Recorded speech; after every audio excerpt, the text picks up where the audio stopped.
दोस्तों फाइनली आज मैं आपके सामने लेकर आया हूं मेरे दोस्तों 5 मार्क्स वाला क्वेश्चन। बहुत सारे स्टूडेंट के अंदर में ये टेंशन लगा हुआ रहता था, सर आखिर किस प्रकार से हमारे एग्जाम में 5 मार्क्स वाला क्वेश्चन पूछे जाएंगे। तो मेरे दोस्तों मैं आप लोगों को एग्जाम को देखते हुए मैंने टोटल दोस्तों 22 क्वेश्चन तैयार किया है आप लोगों का। वेरी शॉर्ट क्वेश्चन तो करवा दिया हूं भाई, शॉर्ट क्वेश्चन तो करवा दिया हूं। लॉन्ग क्वेश्चन में टोटल मैंने 22 क्वेश्चन को अरेंज किया है। इन 22 क्वेश्चनों को दोस्तों आप लोगों को देखकर समझना चाहिए, जो आपके पेपर के अकॉर्डिंग बहुत इंपॉर्टेंट है मेरे भाई। ठीक है, चलिए सर स्टार्ट करते हैं। दोस्तों पहला क्वेश्चन की अगर हम बात करें मेरे भाई, तो पहला क्वेश्चन ध्यान से देखेंगे। और एक बात मैं बताना चाहूंगा, मेरा क्लास में अगर आप स्टडी कर रहे हैं तो प्लीज हाथ जोड़कर विनती के रट्टा नहीं लगाना भाई। मेरे दोस्तों मैं क्लास के अकॉर्डिंग अगर बात करें, इतना प्यारे तरीके से मैं समझाता हूं दोस्तों कि जीवन में आपको कभी भी रट्टा लगाने की जरूरत नहीं पड़ेगी भाई। ठीक है, आइए सर कि भारतीय स्वतंत्रता आंदोलन में गांधी जी की भूमिका का मूल्यांकन करें। आज हमारा देश आजाद हुई, इसमें कहीं ना कहीं दोस्तों हमारा महात्मा गांधी का क्या है भाई, योगदान रहा है।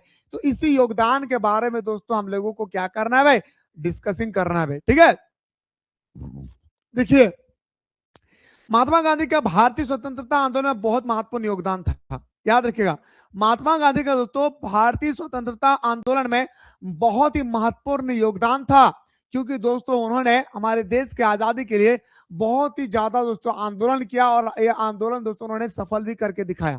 ठीक है, आइए तो महात्मा गांधी का भारतीय स्वतंत्रता आंदोलन में बहुत महत्वपूर्ण योगदान था। उन्होंने भारत को स्वतंत्र दिलाने के लिए अहिंसा और सत्याग्रह के सिद्धांत का पालन किया।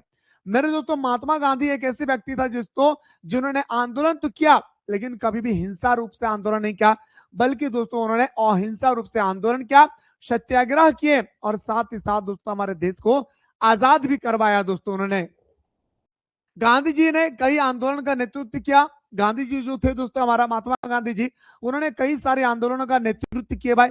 जैसे बोल सकता हूं सर हमारा असहयोग आंदोलन जो 1922 में क्या था, नमक सत्याग्रह जो 1930 में क्या था, और दोस्तों भारत छोड़ो आंदोलन जो हमारा 1942 में क्या था। ये था सर हमारा देश के आजादी के लिए। लेकिन दोस्तों उन्होंने सबसे पहले तो दोस्तों आंदोलन क्या था 1917 में, चंपारण का आंदोलन, जो दोस्तों राजकुमार शुक्ला के माध्यम से किया गया था। मैंने आप लोगों को बताया था सुंदर तरीके से, बड़े प्यारा तरीके से, है ना। तो महात्मा गांधी ने दोस्तों देश का आजादी दिलाने के लिए कई सारे आंदोलन किए, जैसे हमारा हमारा असहयोग आंदोलन हो गया, या हमारा नमक सत्याग्रह हो गई, या दोस्तों हम बात कर सकते हैं भारत छोड़ो आंदोलन हो गया। गांधी जी ने लोगों को सिखाया कि स्वतंत्रता के लिए हिंसा का सहारा ना लिया जाना चाहिए। गांधी जी ने कहा कि अगर हम देश को स्वतंत्रता करना चाहते हैं, अगर हम लोगों को देश को आजादी करना है, तो हम लोग कभी भी हिंसा रूप से आंदोलन नहीं करेंगे। जब भी आंदोलन करेंगे दोस्तों, हम लोग क्या करेंगे भाई, अहिंसा रूप से करेंगे, सत्याग्रह की तरह से करेंगे, ताकि दोस्तों कल दिन जाकर के ये लोग ना कहे कि मैंने आजादी को मुफ्त में दिया। हम लोग कहेंगे दोस्तों कि हम अपने देश की आजादी के लिए संघर्ष किया, तब जाकर मुझे आजादी मिली। जैसे दोस्तों अभी आप लोग संघर्ष कर रहे हैं आप अपने रिजल्ट को बेहतर बनाने के लिए, है ना। चोरी चुपके दोस्तों अगर किसी का मार्क्स ज्यादा आ जाते हैं तो लोग उसे चोरी ही कहते हैं दोस्तों, मेहनती वाले नहीं कहते हैं। ये मानना था दोस्तों महात्मा गांधी का।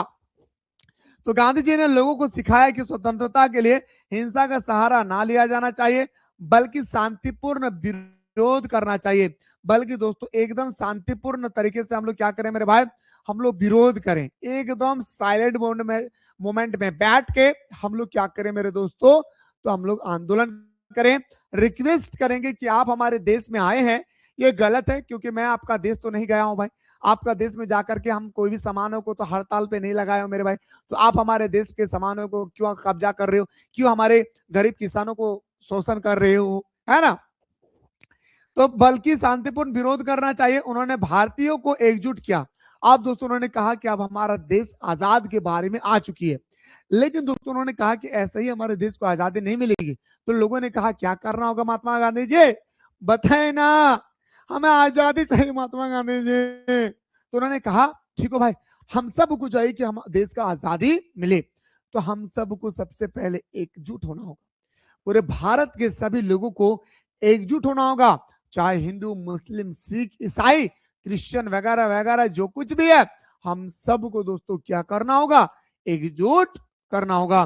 तब महात्मा गांधी ने दोस्तों देश की आजादी से पहले सभी लोगों को क्या किया भाई, एकजुट किया, और ब्रिटिश शासन के खिलाफ संघर्ष किया। और दोस्तों ब्रिटिश शासन के खिलाफ क्या किया मेरे भाई, संघर्ष करवाया। क्या किया मेरे भाई, ब्रिटिश शासन के खिलाफ यानी अंग्रेजों के विरुद्ध में सबसे पहले भारत सभी भारतीय लोगों को एकजुट किया। एकजुट करने के बाद भारत के अंदर में ताकत बन गई भाई। ये ताकत को दोस्तों उन्होंने क्या किया, हमारा ब्रिटिश सरकार के विरुद्ध में दोस्तों आंदोलन छेड़ दिया। और जब हमारे देश के सारे लोग एकजुट हो गए मेरे दोस्तों, तो एकजुट होने के बाद अब हमारे अंग्रेजों को लगने लगा, अरे भाई अब तो भारत एकजुट हो गया, अब तो हमें लग रहा है कि इस देश को छोड़कर जाना ही होगा। तो सारे लोगों ने दोस्तों क्या किया, एकजुट होकर संघर्ष ब्रिटिश शासन के खिलाफ संघर्ष किया। उनके नेतृत्व में भारत ने स्वतंत्र प्राप्त की और उन्हीं के नेतृत्व में दोस्तों भारत ने स्वतंत्र प्राप्त की। उन्हीं के नेतृत्व में क्या किया मेरे दोस्तों, हमारे देश में आजादी मिली। ठीक है, गांधी जी की शिक्षा और सिद्धांत आज भी हम सभी के लिए प्रेरणा का स्रोत है। आज भी दोस्तों महात्मा गांधी ने कहा था कि आपको अगर आंदोलन करना है तो शांति बनाकर करें, अगर आपको आंदोलन करना है तो अहिंसा से करें, नहीं कि ना कि हिंसा से करें।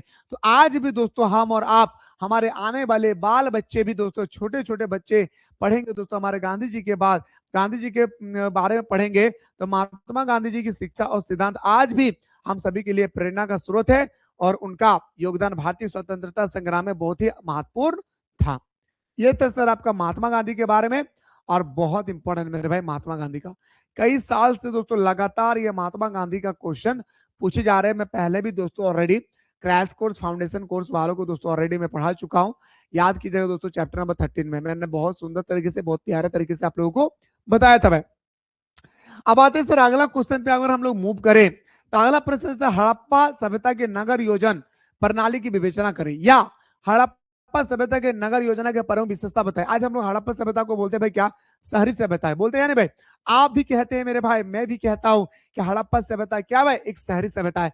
हड़प्पा सभ्यता क्या मेरे भाई, एक नगरीय सभ्यता है। क्यों, आखिर क्या विशेषता है, आखिर हमारा हड़प्पा के अंदर में क्या क्वालिटी रहा होगा जिस कारण से दोस्तों हड़प्पा सभ्यता को हम लोग शहरी सभ्यता मानते हैं भाई। आइए सर बात करते हैं, बहुत ही इंपॉर्टेंट क्वेश्चन है, याद रखिएगा दोस्तों, बहुत इंपॉर्टेंट है मेरे भाई, सुनते जाइएगा, मजा आएगा दोस्तों। तो हड़प्पा सभ्यता के नगर योजना बहुत ही अच्छी थी। हड़प्पा सभ्यता की नगर योजना क्या थी मेरे भाई, बहुत ही अच्छी थी। हड़प्पा सभ्यता की नगर योजना क्या था मेरे भाई, बहुत ही अच्छी थी। और इसके कुछ प्रमुख कारण है भाई।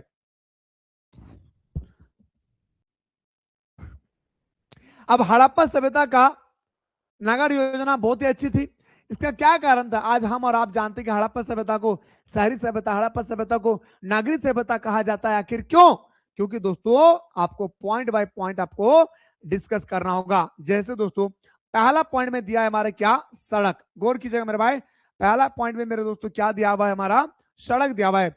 हड़प्पा सभ्यता की सड़कें पक्की ईंटों से बनी थी, एकदम मैं जैसे बता रहा हूं भाई 5 मार्क्स का आएगा, जैसे बता रहा हूं आपको एग्जाम में वैसे ही लिखना है। इसलिए मेरे दोस्तों आपको समझने की कोशिश करना चाहिए, रट्टा मत लगा, हाथ जोड़ रहा भाई, रट्टा मत लगाइएगा। देखिए सड़कें, हड़प्पा सभ्यता, अच्छा शहर का सड़क और गांव का सड़क में कितना फर्क होता है भाई। गांव का सड़क उबड़ खबड़, गांव का सड़क सही नहीं होता है मेरे भाई। गांव का सड़क में देखिएगा दोस्तों आपको विभिन्न प्रकार के मेरे दोस्तों घोटाला करके बनाया गया सड़क देखने को मिलेंगे। लेकिन शहरीकरण की अगर बात करें, शहरी बड़े बड़े हाईवे क्या दोस्तों, वो छोटा मोटा होता है, बड़ा होता है, पक्की ईंटों से बनाया जाता है, पक्का बनाया जाता है, ताकि दोस्तों वहां पे कोई भी आसानी से व्यापार कर सकते हैं, यातायात कर सकते हैं, यात्रीगण जा सकते हैं। तो सड़क, हड़प्पा सभ्यता की सड़क पक्की ईंटों से बनी थी। हड़प्पा सभ्यता की जो सड़क है ये बिल्कुल मेरे दोस्तों पक्की ईंटों से बनी हुई थी। सड़क के दोनों ओर चबूतर थे भाई, मैंने आप लोगों को बताया था दोस्तों, ये जो हमारा सड़क है भाई, सड़क के दोनों ओर, ये था हमारा सड़क भाई, ठीक है, ये था हमारा सड़क, सड़क के दोनों दोस्तों चबूतर बने होते थे। चबूतर पर बैठ कर लोग आराम क्या करते थे, चबूतर पर बैठ कर दोस्तों लोग कभी कभी सामान का बिक्री करते थे भाई, ठीक है। तो इस सड़क के दोनों ओर चबूतर बने थे जहां लोग आराम कर सकते थे, आराम में बैठ सकते थे, जैसे धूप के दिन में तो दोस्तों सॉरी छाव के, ठंडी के मौसम में दोस्तों अभी जैसे हम लोग धूप सेक रहे हैं भाई, तो वहां पे जाकर बूढ़े लोग धूप सेकते थे। सड़क एक दूसरे को समकोण पर काटती थी, क्या बताएंगे सर, सड़क हमारा इस प्रकार था मेरे भाई, सड़क क्या था मेरे दोस्तों, एक दूसरे को समकोण पर काटती थी और बड़ी सड़क से छोटे छोटे सड़कों जुड़ी हुई थी, और जो बड़ा बड़ा हाईवे था ना भाई, वो छोटे छोटे हाईवे से जुड़ा हुआ था। बड़े बड़े जो सड़क थी दोस्तों वो छोटे छोटे सड़कों से जुड़ी हुई थी। इस तरह से दोस्तों हम कह सकते हैं कि हड़प्पा सभ्यता एक शहरी सभ्यता थी। किससे पता चलता है, हमारा सड़क से। दूसरा है सर हमारा नाले, देखिए दोस्तों, गांव देहात का अगर नाले की बात करें, गांव देहात में नाली जो होती है ना भाई, काफी गंदगी होती है दोस्तों। देखिए घर का गंदा पानी दोस्तों की सड़क की तरफ, गांव की तरफ बहा देते हैं। लेकिन आप जाएंगे दोस्तों शहर की ओर, तो आप लोग देखते होंगे दोस्तों, शहर की ओर हम लोग जैसे जाते हैं तो देखते हैं कि सड़क के किनारे मेरे दोस्तों नली बनाए जाते हैं भाई। क्या सड़क के किनारे क्या बनाया जाता है मेरे भाई? नली बनाया जाता है। और उस नली में दोस्तों घर की जितनी सारी गंदगी पानी है, उस नली में बहकर सीधे नदी में जाकर मिल जाते हैं। ठीक है, तो नगर योजना में नाले को बहुत महत्व था। आज हमारा हड़प्पा सभ्यता को हम लोग नगरी सभ्यता मानते हैं, इसका सबसे प्रमुख कारण था कि नगर योजना में नाले का बहुत महत्वपूर्ण था। सड़क के किनारे नाले बने थे भाई, मैंने आपको बताया अभी इस तरह से दोस्तों नाले बने हुए थे, जिससे बारिश का पानी आसानी से बाहर निकल जाता था। और जिससे दोस्तों बारिश का पानी जो होते थे दोस्तों, वो आसानी से बाहर निकल जाते थे। ठीक है, नालों को यह व्यवस्था बताती है कि हड़प्पा सभ्यता एक विकसित नगरीय सभ्यता है। और दोस्तों नालों की यह व्यवस्था हमें यह बताती है कि हड़प्पा सभ्यता एक विकसित नगरीय सभ्यता थी। ठीक है भाई, आप यहाँ पे और थोड़ा सा मेंशन कर सकते हैं कि हड़प्पा सभ्यता की में जो नाले थी दोस्तों, वो हमारा सड़क के किनारे बनाए गए थे, जिससे घर की सारी गंदगी पानी को नाली के माध्यम से जोड़कर सीधे समुद्र में गिराए जाते थे। ठीक है, दूसरा तीसरा पॉइंट पे आते सर, भवन। मेरे दोस्तों हड़प्पा सभ्यता के घर की बात करें, स्नानागार की बात करें, अन्नागार की बात करें, सुनते जाइएगा भाई, बहुत इंपॉर्टेंट है भाई, इसलिए मैं पूरा विस्तार पूर्वक बता रहा हूं भाई। भवन की बात करें, जो मकान थी, हड़प्पा के भवन भी पक्की ईंटों से बनी थी। हड़प्पा सभ्यता की ये जो भवन थी भाई, हड़प्पा सभ्यता की जो भवन है, वो पूरी तरह से मेरे भाई पक्की ईंटों से बना हुआ था। किससे मेरे भाई? पक्की ईंटों से बना हुआ था। ठीक है, और बहुत सुंदर थी हड़प्पा सभ्यता की जो ईंट भवन थी भाई, वो काफी दोस्तों सुंदर थे। इतनी सुंदर थी दोस्तों, कोई भी अगर व्यापार करने के लिए विदेश से आते थे ना लोग, तो दोस्तों वो देखकर दोस्तों अट्रैक्टिव हो जाते थे उस घर को देखकर, क्योंकि घर के दीवारों पर दोस्तों चित्र बनाए जाते थे। उस चित्र को देखकर कोई भी विदेशी यात्री आते थे घूमने के लिए, तो दोस्तों वो अट्रैक्टिव हो जाते थे, वो हड़प्पा सभ्यता को छोड़कर जाने की इच्छा ही नहीं करते थे। इतना सुंदर दोस्तों घर को सजा कर रखते थे। ठीक है, इनकी बनावट से यह स्पष्ट होता है कि एक व्यवस्थित नगर थी। और दोस्तों हमारा पक्की भवन से ये पता चलता है दोस्तों कि हमारा हड़प्पा सभ्यता एक शहरी सभ्यता थी।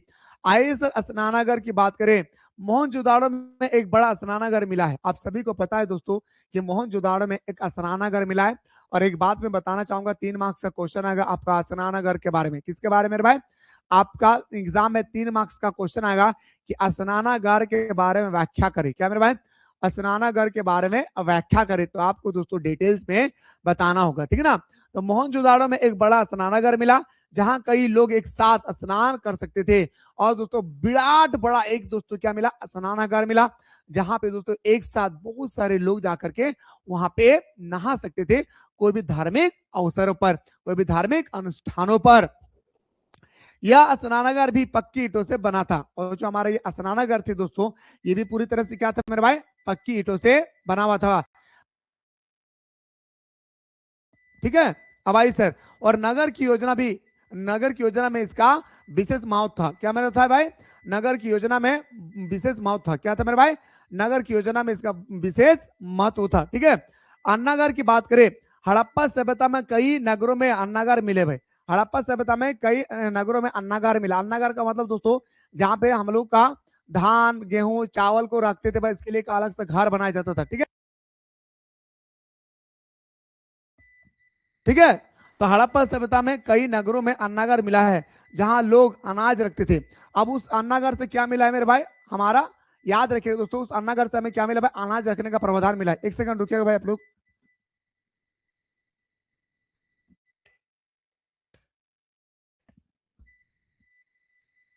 एक सेकंड रुकिएगा आप लोग।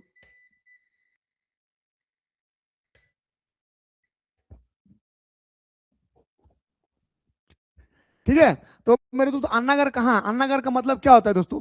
अन्नागार का मतलब होता है दोस्तों जहां पर हम लोग चावल हो, गेहूं हो, धान हो, या कोई भी अनाज हो दोस्तों, उसको रखने के लिए एक अलग से हम लोग कमरा बनाते थे भाई, एक अलग से हम लोग घर बनाते थे। ठीक है, तो ये भी हमें देखने को मिला है कहाँ पे मेरे भाई? तो बताएंगे सर हमें हड़प्पा सभ्यता में। तो हड़प्पा सभ्यता में कई नगरों में अन्नागार मिले हैं, जहां लोग अनाज रखते थे। यह भी नगर होने का प्रमुख महत्वपूर्ण संकेत देता है। और ये अन्नानगर भी दोस्तों ये हमें बताते हैं कि हड़प्पा सभ्यता एक शहरी सभ्यता थी, हड़प्पा सभ्यता एक विकसित नगरीय सभ्यता थी। ठीक है सर, मुझे उम्मीद है दोस्तों कि आपको ये जो मैं 5 पॉइंट बताया दोस्तों, ये पांचों पॉइंट को आपको समझ में आ गया होगा। और ये क्वेश्चन बहुत इंपॉर्टेंट है, हाथ जोड़कर विनती करता हूं, हड़प्पा सभ्यता से मैं 2 क्वेश्चन बताऊंगा दोस्तों। एक तो आप लोगों ने देख ही लिया भाई कि हड़प्पा सभ्यता के नगर योजना की क्या विशेषता है, ये तो मैंने आप लोगों को बताया। दूसरा क्वेश्चन भी दोस्तों आप लोग क्या करें भाई, गौर से देखिए भाई। दूसरा क्वेश्चन तो देखिए, पहला जो क्वेश्चन दिया हुआ है ना भाई, इसे देख करना भाई आपको मोहब्बत हो जाएगी हड़प्पा सभ्यता से। और मेरे दोस्तों मैं आप लोगों को बताना चाहूंगा कि हड़प्पा सभ्यता का ये जो आप लोग प्रश्न देख रहे हैं, क्या सर कि हड़प्पा सभ्यता के सामाजिक, आर्थिक और धार्मिक जीवन की विवेचना करें। एक क्वेश्चन आपका ये और एक क्वेश्चन दोस्तों आपका ये दोनों में से एक क्वेश्चन आपके पेपर में 5 मार्क्स का छपेगी। मेरे दोस्त 5 मार्क्स वाला क्वेश्चन को ना लोग आज हल्का समझ के रखा है, क्यों? क्योंकि दोस्तों छोड़ हटाओ भाई, बहुत लंबा लंबा लिखना है। नहीं मेरे भाई, 4 ही क्वेश्चन तो लिखना है, 20 मार्क्स मिलेगी। कौन सा बंदा चाहेगा दोस्तों मेरे हाथों से 20 मार्क्स चला जाए, है ना? तो आइए सर हमारा क्वेश्चन पे मूव करते हैं। क्वेश्चन ध्यान से देखेंगे कि हड़प्पा सभ्यता के सामाजिक, आर्थिक एवं धार्मिक जीवन की विवेचना करें। सबसे पहले अगर हम बात करें दोस्तों हड़प्पा सभ्यता की सामाजिक, आर्थिक, धार्मिक निम्नलिखित विशेषताएं हैं जो इस प्रकार है, रट्टा नहीं लगाना है। पहला डेफिनेशन देखिएगा मेरे भाई, कितना मजेदार है भाई, कि हड़प्पा सभ्यता का सामाजिक जीवन बहुत ही अच्छा था। हड़प्पा सभ्यता का सामाजिक जीवन बहुत ही अच्छा था। यहाँ के लोग, याद रखिए दोस्तों, हाँ ध्यान से देखेंगे मेरे भाई, हड़प्पा सभ्यता की सामाजिक जीवन की अगर हम बात करें, हड़प्पा सभ्यता का सामाजिक जीवन बहुत ही अच्छा था। यहाँ के लोग मिलजुल कर रहते थे। हड़प्पा सभ्यता के अगर हम बात करें दोस्तों सामाजिक स्थिति की, तो यहाँ पे सारे लोग दोस्तों मिलजुल कर रहते थे भाई, क्या आपस में मिलजुल कर रहते थे। आप और हम जैसे दोस्तों झगड़ा लड़ते हैं ना, वैसे दोस्तों वो लोग नहीं थे। वो लोग दोस्तों हमेशा दोस्तों क्या थे भाई, कि आपस में मिलजुल कर रहते थे, ठीक है, और आपस में सहयोग करते थे। जैसे दोस्तों आज हमारा ग्रामीण इलाके घरों में अगर नमक नहीं है या हल्दी नहीं है तो हम पड़ोसी से मांगने के लिए चले जाते हैं। ठीक इसी तरह से दोस्तों हड़प्पा सभ्यता में भी वैसा ही था कि सब लोग दोस्तों मिलजुल कर रहते थे और आपस में सहयोग करते थे, एक दूसरे को दोस्तों हेल्प करते थे। यहाँ के घरों में ताला नहीं लगाए जाते थे। और मेरे दोस्तों बताया जाता है कि हड़प्पा सभ्यता का कोई ऐसा घर नहीं हो मेरे दोस्तों जहां पे ताला लगाया जाता था। हर एक घर को दोस्तों बिना ताला लगाए रखते थे, क्योंकि दोस्तों एक लोग दूसरे लोगों पर इतना विश्वास करते थे। क्या मेरे भाई, एक लोग दूसरे लोगों पर इतना विश्वास करते थे मेरे दोस्तों कि ताला बिना लगाए वो दोस्तों घर से बाहर चले जाते थे, मार्केटिंग करने चले जाते थे। कुछ शहरों जैसे लोथल हो गया और कालीबंगा में घरों के दरवाजे पीछे की ओर खुलते थे। यहाँ का समाज नगर जैसा था, जिससे यह स्पष्ट होता है कि यहाँ का सामाजिक जीवन बहुत ही अच्छा था। मेरे दोस्तों आपको मैं बताना चाहूँगा कि हड़प्पा सभ्यता का सामाजिक व्यवस्था बहुत ही अच्छा थी। यहाँ के सामाजिक स्थिति की बात करें तो मेरे दोस्तों हड़प्पा सभ्यता की सामाजिक स्थिति की बात करें तो यहाँ पे सभी लोग आपस में मिलजुल कर रहते थे, साथ ही साथ एक दूसरे को सहयोग करते थे। ठीक है, आप यहाँ के घरों में ताला नहीं लगाया जाता था। हड़प्पा सभ्यता के घरों में दोस्तों ताला नहीं लगाया जाता था। लोग बिना ताला लगाए दोस्तों मार्केटिंग करने चले जाते थे। एक लोग दूसरे लोगों पर इतना विश्वास करते थे। अब सर हड़प्पा सभ्यता में कुछ स्थल ऐसी देखने को मिला है, जैसे हमारा लोथल हो गया, कालीबंगा हो गया। इनके घरों का जो दरवाजा होता था वो दोस्तों पीछे की ओर खुलते थे भाई, क्या पीछे की ओर खुलते थे। इस प्रकार सर हमें स्पष्ट हो जाता है कि हड़प्पा सभ्यता की सामाजिक स्थिति बहुत ही उत्तम थी। ठीक है, अगर हम बात करें दोस्तों धार्मिक जीवन की बात करें, धार्मिक जीवन की अगर हम बात करें दोस्तों ध्यान से देखेंगे, हड़प्पा सभ्यता की धार्मिक जीवन की बात करें तो हड़प्पा सभ्यता का धार्मिक जीवन बहुत ही महत्वपूर्ण था। हड़प्पा सभ्यता की धार्मिक जीवन दोस्तों क्या थे, बहुत ही महत्वपूर्ण थी। हड़प्पा सभ्यता के धार्मिक जीवन बहुत ही महत्वपूर्ण थे। यहाँ के लोग प्रकृति की पूजा करते थे। हड़प्पा सभ्यता के जितने सारे लोग थे मेरे दोस्तों वो प्रकृति की पूजा करते थे। जैसे दोस्तों आज हम विष्णु भगवान, शिव भगवान की पूजा करते हैं, दुर्गा माँ की पूजा करते हैं। ठीक इसी तरह से दोस्तों हड़प्पा सभ्यता के सारे लोग प्रकृति की पूजा करते थे। कोई पेड़ की पूजा करते थे, कोई दोस्तों हमारा धरती की पूजा करते थे, तो कोई दोस्तों अग्नि की पूजा करते थे, कोई जल की पूजा करते थे। हालांकि यहाँ से कोई मूर्ति नहीं मिली है, लेकिन दोस्तों हड़प्पा सभ्यता में लोग पूजा तो करते थे, लेकिन दोस्तों यहाँ पे किसी भी प्रकार का कोई मूर्ति नहीं मिला है। लेकिन कुछ इतिहासकारों का मानते थे, कुछ इतिहासकार मानते हैं कि लोग भगवान शिव की पूजा करते हैं। पर कुछ इतिहासकार आते हैं और बताते हैं कि हड़प्पा सभ्यता के लोग शिव भगवान की पूजा करते थे। कौन सी भगवान की मेरे भाई? तो बताएंगे सर, शिव भगवान की पूजा करते थे। इसके अलावा यहाँ की समाज में महिलाओं का बहुत सम्मान किया जाता था। आज दोस्तों हम जैसे दरिंदे सड़कों पर जाते हैं दोस्तों, तो किसी भी माँ बहन को देखकर दोस्तों हमारी निगाह है खराब हो जाती है मेरे भाई। लेकिन दोस्तों हड़प्पा सभ्यता में सारे लोग अपने, कोई भी दोस्तों महिला सड़क से गुजर रही है या रात के 1 बजे भी निकल जाते थे दोस्तों, फिर भी उन्हें कोई डर नहीं था, क्योंकि दोस्तों वहां पे औरतों का सम्मान किए जाते थे। ठीक है, तो जो इस प्रकार सभ्यता, जो इस प्रकार धार्मिक जीवन की एक खास बात है। और इस प्रकार दोस्तों धार्मिक जीवन की क्या भाई, एक हमारी खास बात है। ठीक है, अब आते हैं पॉइंट नंबर 3 में, आर्थिक जीवन। हड़प्पा सभ्यता के लोग खेती करते थे। अगर हम बात करें दोस्तों, हड़प्पा सभ्यता के सभी लोग दोस्तों खेती क्या करते थे? क्या करते थे मेरे भाई? तो हड़प्पा सभ्यता के सभी लोग खेती क्या करते थे और व्यवसाय भी करते थे। और दोस्तों खेती करने के साथ साथ हड़प्पा सभ्यता के सभी लोग बिजनेस भी करते थे। क्या मेरे भाई? व्यापार भी करते थे। ठीक है, यहाँ कई बंदरगाह मिले हैं। अब हमारा हड़प्पा सभ्यता से कई प्रकार के दोस्तों हमें बंदरगाह देखने को मिला है। हड़प्पा सभ्यता से हमें कई प्रकार के बंदरगाह देखने को मिला है जहाँ से व्यापार होता था। जैसे दोस्तों हमारा लोथल हो गया, कालीबंगा हो गया, इन सब इलाके में दोस्तों हमें बंदरगाह देखने को मिला है जहाँ से व्यापार होता था। यह सभ्यता मेसोपोटामिया की सभ्यता के साथ भी व्यापार करती थी और हड़प्पा सभ्यता मेसोपोटामिया सभ्यता के साथ भी व्यापार करती थी। जो हमारा हड़प्पा सभ्यता है ये दोस्तों मेसोपोटामिया सभ्यता के साथ भी व्यापार करती थी। ठीक है, हड़प्पा सभ्यता के प्रमुख व्यापारिक नगर लोथल और कालीबंगा थे। अगर हम बात करें दोस्तों, ऑब्जेक्टिव में भी पूछे जाते हैं कि हड़प्पा सभ्यता के व्यापारिक केंद्र कौन था, तो एक बताएंगे सर हमारा लोथल और एक बताएंगे सर हमारा कालीबंगा। क्या बताएंगे सर? कालीबंगा। तो हड़प्पा सभ्यता के प्रमुख व्यापारिक नगर लोथल और कालीबंगा थे। इस प्रकार यहाँ के लोगों का मुख्य आय का स्रोत क्या था भाई? कृषि और व्यापार था। इस प्रकार हम कह सकते हैं सर कि हड़प्पा सभ्यता का आर्थिक जीवन बहुत ही उत्तम थी। ठीक है, तो मेरे दोस्तों ये क्वेश्चन बहुत इंपॉर्टेंट है मेरे भाई। मैं चाहता हूं दोस्तों अगर आप लोग कॉपी पे नहीं लिखे हैं इससे आप लोग लिख लेंगे। बाकी क्रैश कोर्स या फाउंडेशन कोर्स वाले को मैं ऑलरेडी नोट्स प्रोवाइड कर चुका भाई। बहुत इंपॉर्टेंट है मेरे भाई ये क्वेश्चन। अब आते हैं सर महावीर के उपदेश। मेरे दोस्तों मैं आप लोगों को बताया था कि महावीर हो, गौतम बुद्ध हो, कबीर हो, गुरु नानक हो, या दोस्तों आपका दोस्तों महात्मा गांधी हो, ये दोस्तों आपके पेपर में 5 जीवनी में से एक जीवनी तो 100% मेरे भाई की छप रहा है। इन 5 जीवनी में से एक जीवनी तो आपके पेपर में 100% मेरे भाई छप रही है। इस बात को आप लोग याद रखेगा। तो महावीर के उपदेश शिक्षा, मेरे दोस्तों मैं आपको सबसे पहले बताना चाहूंगा कि महावीर के उपदेश और शिक्षा के बारे में जब भी आपसे प्रश्न पूछा जाएगा तो सबसे पहले आप महावीर का मेरे दोस्तों परिचय देंगे। जैसे दोस्तों महावीर स्वामी हमारा जैन धर्म के संस्थापक माने जाते हैं। महावीर स्वामी जैन का जन्म फलना जगह पे हुआ था, है ना भाई? बताएंगे सर कपिलवस्तु कुंडल ग्राम में हुआ था। इस जगह दोस्तों इस तरह से उसका कैसे दोस्तों उन्होंने शिक्षा ग्रहण किए, कौन सा नदी के किनारे ग्रहण किए, कौन से पेड़ के किनारे ग्रहण किए, इसके बाद पहला उपदेश कहाँ दिया, इस सारा चीज़ों को दोस्तों आपको डिटेल्स में लिखना होगा। इसके बाद आपको लिखना क्या है मेरे भाई?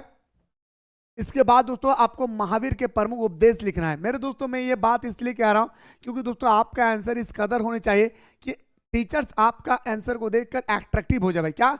टीचर्स आपका उत्तर को देख के अट्रैक्टिव हो जाए। क्या हो जाए भाई? अट्रैक्टिव हो जाए भाई। ठीक है, तो देखिए सबसे पहले अगर हम बात करें महात्मा महावीर स्वामी का, मेरे दोस्तों महावीर का पहला उपदेश मेरे दोस्तों क्या? अहिंसा। महावीर हमें बताते हैं दोस्तों कभी भी अहिंसा ना करो।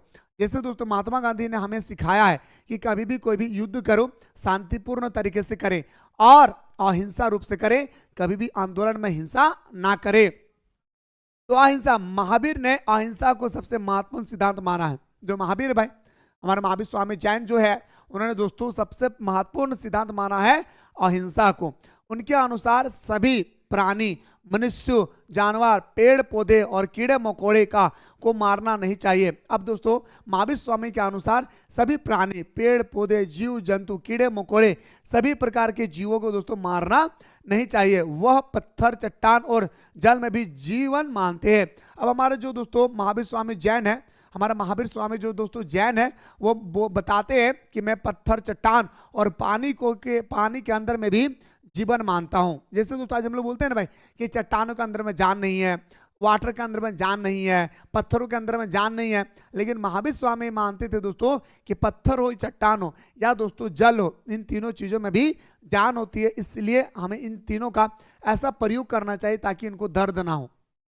ठीक है भाई, पहला सिद्धांत क्या था सर? अहिंसा। दूसरा सिद्धांत क्या है मेरे भाई? आप लोग देखते जाइए मेरे भाई, ठीक है, और रट्टा मत लगाए प्लीज, आप लोगों से रिक्वेस्ट है भाई, एकदम साधारण भाषा में समझिए, एकदम साधारण भाषा में, ठीक है।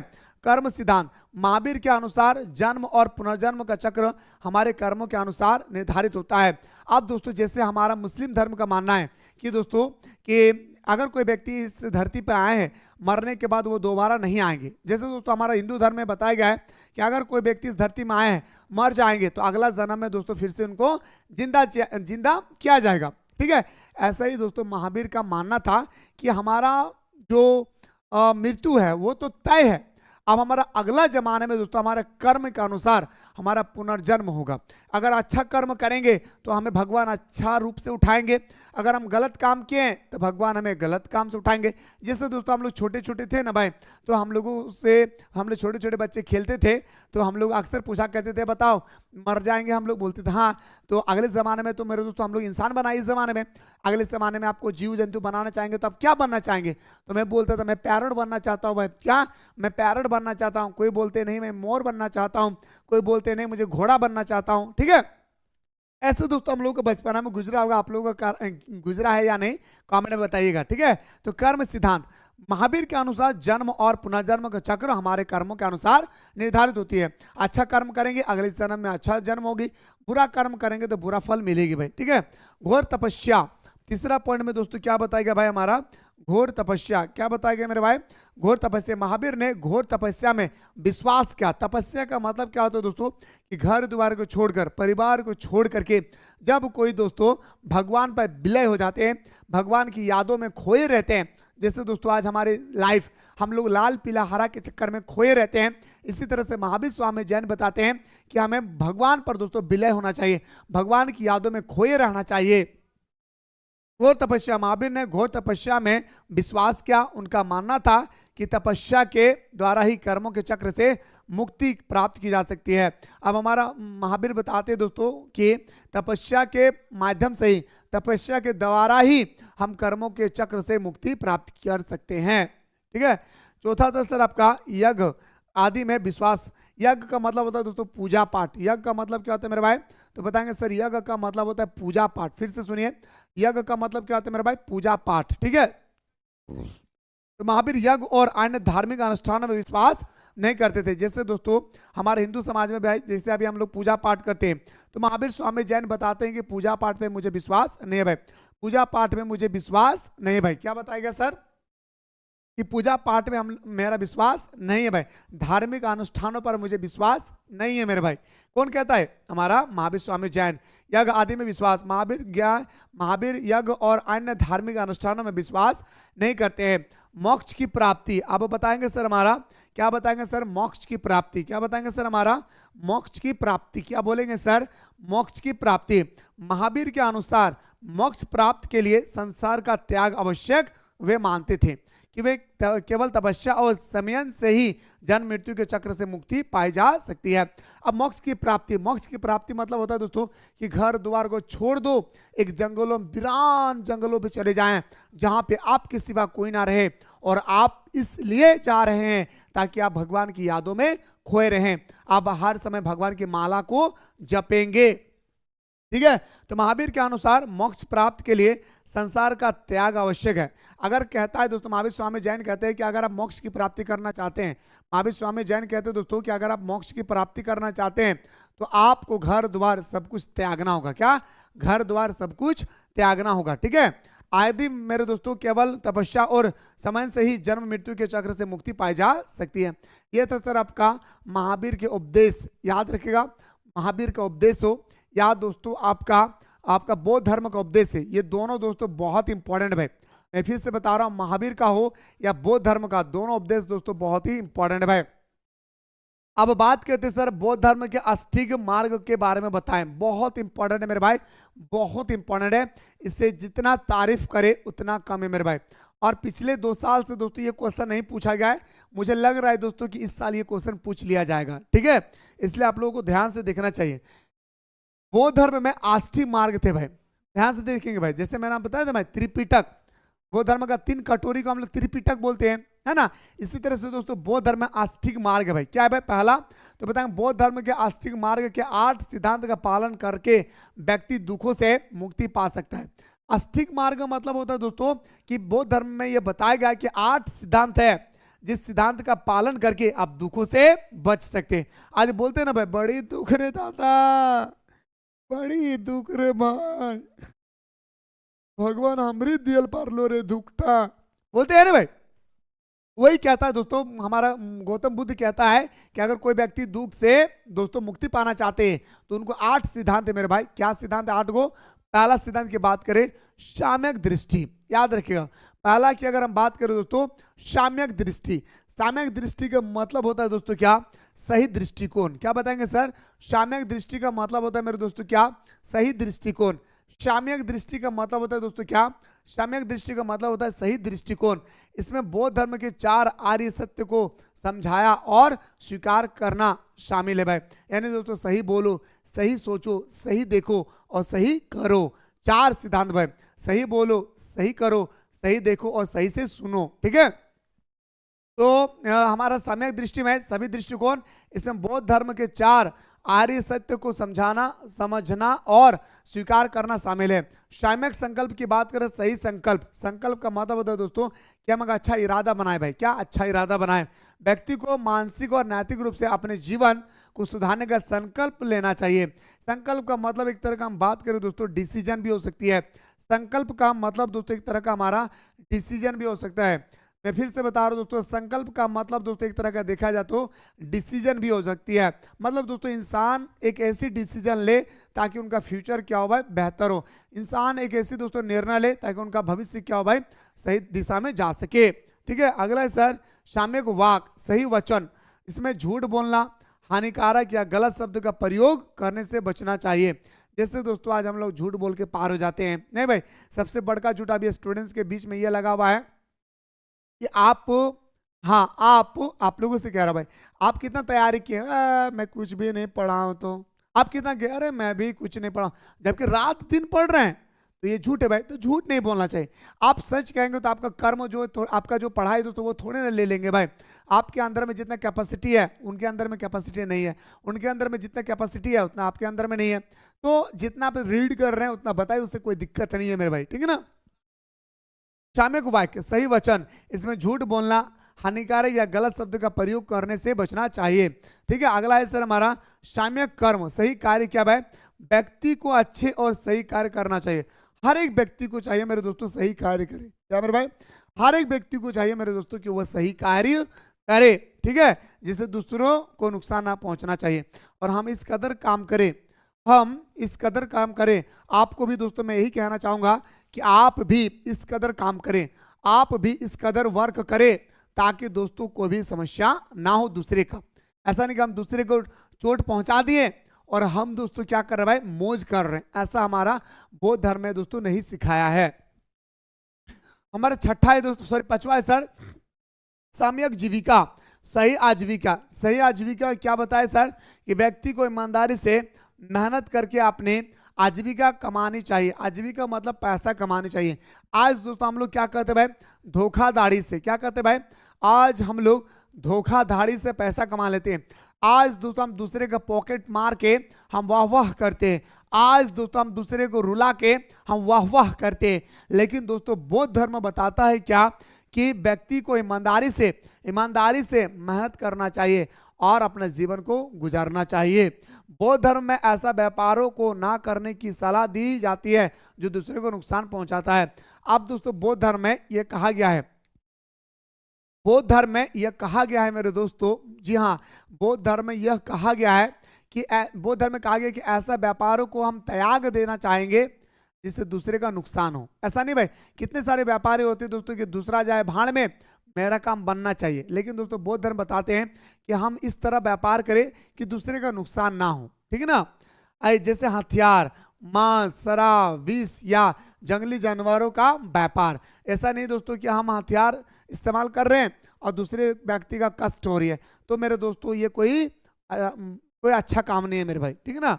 सामयिक व्यायाम के मेरे भाई सही प्रयास, इसमें अपने आत्म सुधार के लिए प्रयास करना शामिल है, जिससे मानसिक और शारीरिक साधनों से आत्म की शुद्धि करना। जैसे दोस्तों सही प्रयास का मतलब होता है क्या, सामयिक व्यायाम। मेरे दोस्तों अक्सर हम लोग सुबह सुबह अभी जाते कहाँ पे, ग्राउंड में।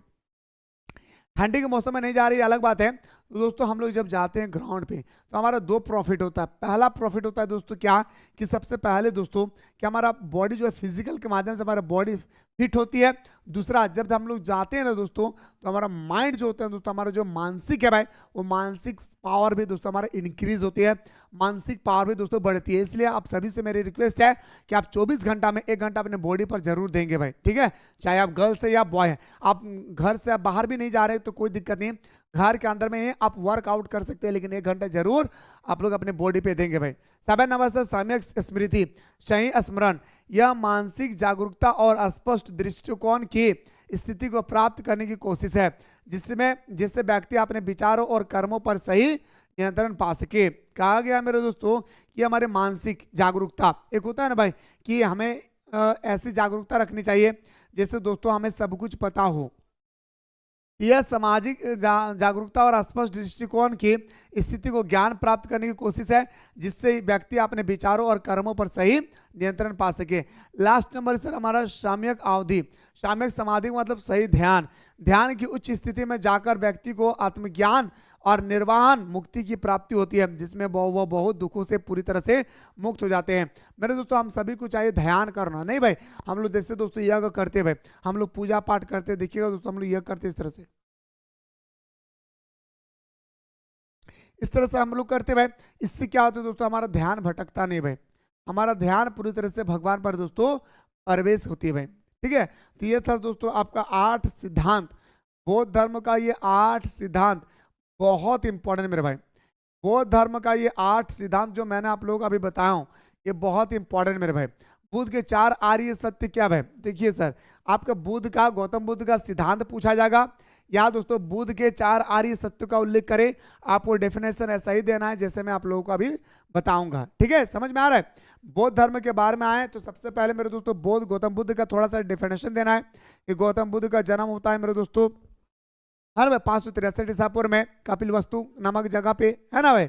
इसके बाद दोस्तों उन्होंने पहला उपदेश दिया था सारनाथ में, और निरंजना नदी के किनारे बैठकर ज्ञान की प्राप्ति की, फलना ढकना करके आपको थोड़ा सा दोस्तों भूमिका देना है। इसके बाद दोस्तों आपको लिखना है कि वो महात्मा बुद्ध ने 4 आर्य सत्य क्या पर बल दिया।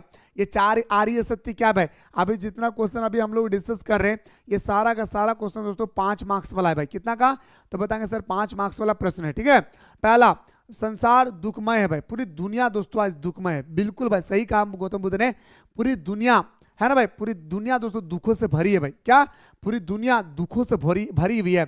बुद्ध के अनुसार इस दुनिया में हर इंसान को किसी न किसी रूप से दुख का सामना करना पड़ता है भाई। कोई दोस्तों भाग गया है उसके चक्कर में दुख पड़ गया है, या दोस्तों कोई किसी से मोहब्बत करते हैं वो उनको केयर ही नहीं कर रहा है, उनका दुख लगा हुआ है, या दोस्तों किसी का दोस्तों घर में आर्थिक स्थिति बहुत खराब है, अर्निंग नहीं हो पा रहा है तो उनका दुख है। मतलब दुख मेरे दोस्तों महात्मा बुद्ध के अनुसार ये दुनिया पूरी दुखों से भरी है। यहाँ पे हर एक इंसान के घर में किसी ना किसी प्रकार के दोस्तों दुख है, ठीक है। जैसे बीमारी हो गया, बुढ़ापा हो गया, मृत्यु, ये सब दुख के उदाहरण है भाई, ठीक है। तो बुद्ध के अनुसार इस दुनिया में हर इंसान को किसी न किसी रूप में दुख का सामना करना पड़ता है। जैसे बीमारी हो गया, बुढ़ापा हो गया और मृत्यु, ये सब दुख के उदाहरण है भाई। ये सारा क्या है मेरे भाई, दुख के उदाहरण है, ठीक है। आइए सर आपका पॉइंट नंबर 2 की बात करें सर, दुख का कारण, है ना भाई। आप दुख का क्या कारण है मेरे भाई, आज हमारे पास दुख आ रही है तो दुख का क्या कारण है। हम लोग बोलते भाई ये भगवान हम ही को दुख दे पाया भाई, इस धरती पे इतने सारे लोग हैं, भगवान हम ही को दुख दिया है, भगवान का थोड़ा सा भी इंसाफ ही नहीं। इस तरह से करते भाई। तो हमारे गौतम बुद्ध ने दुख का कारण भी बताया भाई कि बुद्ध के मुताबिक दुख का मुख्य कारण इंसान की इच्छाएं, तृष्णा होती है भाई, इच्छाएं मतलब लालची। इंसान के लालची ने दोस्तों इंसान को दुख के मोड़ पे लाकर खड़े कर देते हैं। याद रखिएगा, इंसान के लालची ने दोस्तों इंसान को दुख के मोड़ पे ला करके खड़े कर देता है। इंसान के लालची ने मेरे दोस्तों इंसान को दुख के मोड़ पे लाके खड़े कर देते हैं। जैसे हम हमेशा कुछ ना कुछ पाने की इच्छाएं रखते हैं। जैसे दोस्तों हम चाहते हैं कि भगवान किसी तरह से 1000 मिल जाए, भगवान कहीं से 1000 मिल जाए। जब हमारे पास 1000 आ जाते हैं ना भाई, तो हम 2000 का ख्वाब देखते हैं। यस या नो भाई? तो हमारा जो लालची है ना भाई, इसी कारण से हमारे पास दुख आती है, बाकी और कोई कारण नहीं है। तो जैसे हम हमेशा कुछ ना कुछ पाने की इच्छा रखते हैं, और जब वो नहीं मिलता है तो हमारा दुख होती है भाई। नहीं, हम किसी से दोस्तों एम कर रहे, लव कर रहे, और दोस्तों मुझे पता चले कि वो मेरे से कर ही नहीं रही है, कहीं ना कोई मुझे दुख होगा भाई। ठीक है। तीसरा, दुख का अंत संभव है। अब गौतम बुद्ध बताते हैं कि दुख का जो अंत है दोस्तों वो संभव है, मतलब दुख को अंत किया जा सकता है। दुख जो है दोस्तों इसका अंत किया जा सकता है। कैसे? अगर इंसान अपनी इच्छा को कम कर सके या समाप्त कर सके तो दुख से मुक्ति पा जा सकता है भाई। अब हमारा गौतम बुद्ध बताते हैं कि दुख का अंत होना संभव है। बोले कैसे? आपने जितना मांगा भगवान अगर आपको उतना दे दिए तो आप लालची ना करो। अब आप लालची ना करें। ठीक है। तो दुख का अंत है भाई संभव। अगर इंसान अपनी इच्छा तृष्णा को कम कर सके या समाप्त कर सके तो दुख से मुक्ति पा सकते हैं भाई। तो मेरे भाई दुख से क्या कर सकते हैं भाई? हम लोग मुक्ति पा सकते हैं भाई। ठीक है। चौथा पॉइंट से दुख से मुक्ति पाने का रास्ता क्या भाई?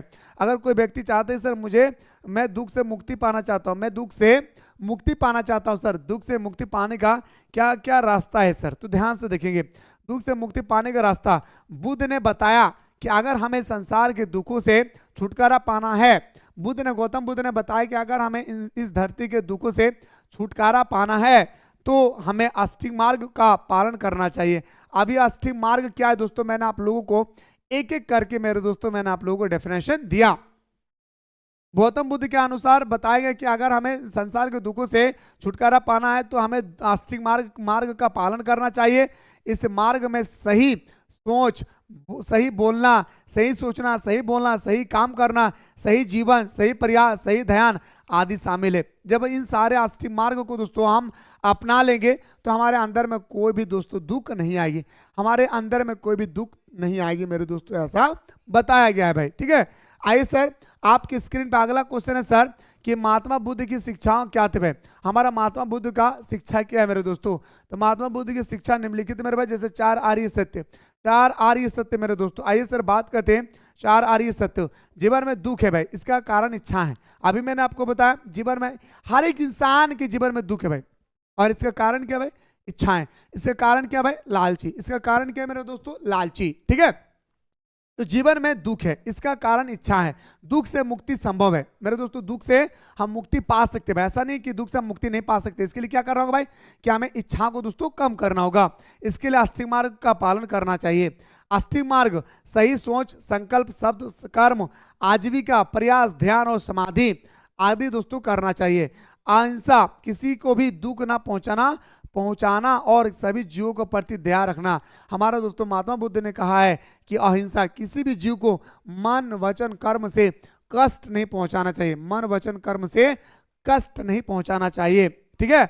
अगला से जातिवाद और यज्ञ पर विश्वास। जातिवाद और अनावश्यक यज्ञों को नकारा और कर्मों से इंसान का मूल्य तय होता है। अब दोस्तों हमारे गौतम बुद्ध बताते हैं कि जैसे महावीर स्वामी जैन ने बताया दोस्तों, वैसा ही हमारे गौतम बुद्ध भी बताते हैं कि मैं मूर्ति पूजा का घोर विरोधी हूँ, मैं प्रकृति की पूजा करता हूँ। इंसान अपने कर्मों से दोस्तों, अपने कर्मों से आगे बढ़ सकती है, ना कि यज्ञ करके। तो यह था सर महात्मा बुद्ध की शिक्षा। ठीक है। अब आते सर बौद्ध धर्म के पतन के क्या कारण थे? खैर ये का इंपॉर्टेंट है मेरे। अब आइए सर, ये तो ऑलरेडी मैं आप लोगों को बता चुका भाई, फिर भी दोस्तों मैं आप लोगों को एक बार स्पीड में दोस्तों बता देना चाहूंगा। ठीक है। अगर आप में से स्टूडेंट्स को दोस्तों चाहिए कि सर हाँ ये यहाँ से सारा क्वेश्चन जल्दी से कंप्लीट करवाइए, तो दबा करके दोस्तों आप लोग कमेंट सेक्शन में कमेंट करें, मैं दोस्तों आपको जल्दी से बताने के प्रयास करूंगा।